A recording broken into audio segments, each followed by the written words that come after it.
Good morning, class 7. As you all know, we are doing our chapter The Delhi Sultans.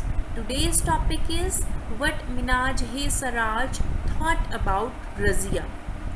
ये start करने से पहले मैंने आपको पहले वाली क्लासेस में क्या बताया था, ये जितने भी नॉवेल्स होते थे तारीख के, वो लोग क्या सोचते थे, उन लोगों का क्या मानना था कि स्टैंडर्ड जो है एक रूलर को आइडियल सोशल स्टैंडर्ड्स या हम जिसे बोलते हैं एक आइडियल सोशल क्लास मेंटेन करके रखना चाहिए, जो कि किस पे डिपेंड होती है, बर्थ राइट जेंडर डिस्टिंक्शन पर, यानी कि मेल या फीमेल के बीच में डिवीज़न होना चाहिए।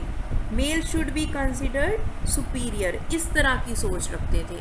अब मिन्हाज-ए-सराज कौन थे? मिन्हाज-ए-सराज भी उस टाइम के एक हिस्टोरियन थे जिन्होंने मामलुक डायनेस्टी के बारे में लिखा था। मामलुक डायनेस्टी के बारे में आप लिखा था, और रज़िया जो है उस टाइम पीरियड की एक सुल्तान थी, एक फीमेल सुल्तान थी। फाइन, मिन्हाज-ए-सराज आपको पता चला कौन थे। अब हम देखते हैं रज़िया सुल्तान।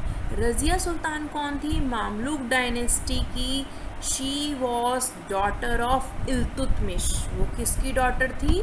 इल्तुतमिश की। और उसने कब से कब तक सल्तनत में रही? वो 1236 से लेकर 1240 तक वो सल्तनत में रही। उसके बाद हम देखते हैं मिन्हाज-ए-सराज क्या सोचते थे। According to Minhaj, queen was more able than her brothers, यानी कि उनका ये मानना था कि क्वीन जो है, यानी कि रज़िया जो है, वो अपने सभी भाइयों से ज़्यादा कैपेबल है किंग बनने के। ठीक है, यानी कि वो खुद कह रहे हैं कि जो रज़िया है वो ज़्यादा कैपेबल है अपने ब्रदर्स से। लेकिन फिर भी but he was not comfortable at having a queen as ruler. लेकिन फिर भी वो क्या लिखते हैं कि मैं कंफर्टेबल नहीं हूँ कि एक क्वीन को एज अ रूलर देख सकूँ, क्योंकि मैंने आपको पहले ही बताया उस टाइम पे मेल डोमिनेटेड सोसाइटी का चलन था, तो इसीलिए उनको ये चीज़ अच्छी नहीं लग रही थी कि एक क्वीन रूल करे, चाहे वो ज़्यादा कैपेबल हो मेन से। तो उन्होंने इस चीज़ को एक क्रिएटिव राइटिंग में लिख दिया, क्रिएटिव तरीके से लिखा। He writes in the register of God's creation, since her account did not fall down under the column of men, how did she gain from all of her excellent qualities? यानी कि देखो कितने creative तरीके से लिख रहे हैं। वो जानते हैं कि रज़िया पूरी कैपेबल है एक किंग या क्वीन बनने के, लेकिन फिर भी वो लिखते हैं कि गॉड जब अपना रजिस्टर बना रहे थे तो उन्होंने मैन के कॉलम में रज़िया का नाम नहीं लिखा, उन्होंने कहाँ पे लिखा? वुमेन के कॉलम में रज़िया का नाम लिखा। लेकिन फिर भी मैं वंडर करता हूँ कि सारी एक्सीलेंट क्वालिटीज़ उसके पास कैसे चलेगी। इन शॉर्ट उनका कहने का क्या मतलब था, वो एक वुमेन है, यानी कि वो एक फीमेल है, फिर भी उनमें इतनी एक्सीलेंट क्वालिटीज़ कैसे हैं? ठीक है, यानी कि वो इस बात को हजम नहीं कर पा रहे थे। Queens rule against the ideal social order. मैंने आपको जैसे चैप्टर की शुरुआत में बताया था, आइडियल सोशल ऑर्डर क्या होता था।